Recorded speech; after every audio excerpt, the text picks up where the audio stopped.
ঐ এখেতৰ কি হ'ল ঐ এখেতৰ কি হ'ল আহকচোন বাপ আহকচোন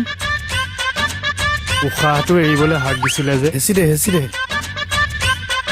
ঐ বাপ প্ৰভু আহকচোন হেৰি বাপ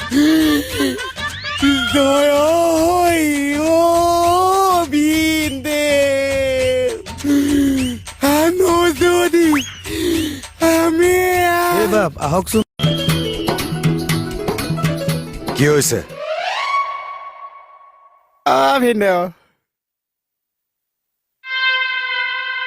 হেৰি আজিলৈ ক্লাছ ছুটি দি দিলো আজিয়ে নহয় চিৰদিনৰ বাবে ছুটি কিয় ছাৰ কিয় ছাৰ চুপ বোলা